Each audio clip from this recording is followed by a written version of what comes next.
story today is about a little dog who was very sensitive, and his name was Sandy. So this dog went to live with Pam as a foster dog, and they failed the foster and took him in as their own dog. And when he first came into the home, he had actually been in a car accident and been hit by two cars and was in foster care to heal. One day, Pam called and said she just didn't know what was going on because Sandy was whining and crying the entire time that he was in the vehicle with her. She had traveled with him often and he'd been fine, and then all of a sudden he wasn't. So in some conversation with her, I learned that there was one day where she had to put the brakes on in a hurry, and she used hand brakes. And when she did so, her wheelchair moved forward. Although it didn't hit Sandy, it made a noise. And she said since that incident occurred, he'd been crying and whining and driving her crazy. As well, her short-term responses of irritation to him to be quiet was increasing his anxiety, or so he said when I talked to him. Because indeed, I started to talk to Sandy.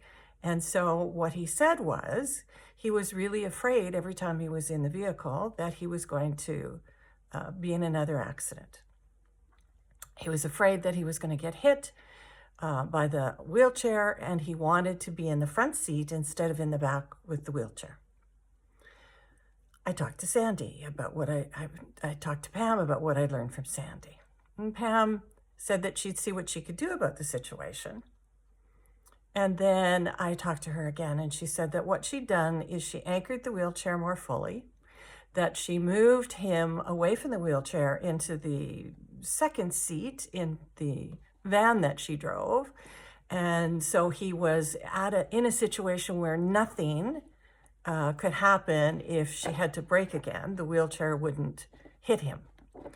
And she also told him every time they were in the vehicle that he was safe. So whenever he started to whine or cry, she would remind him that he was safe.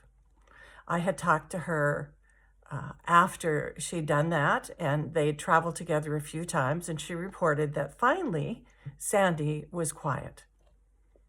The bottom line to it was Sandy was a very sensitive dog, and he was terrified of having been in the accidents that had hurt him. And then when she had another incident where she stopped quickly in the van, that just increased his anxiety.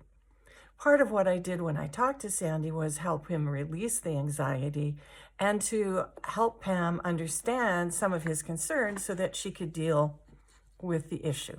So it was a happy story in the end result. Sandy continued to travel with Pam, and he stopped making so much racket.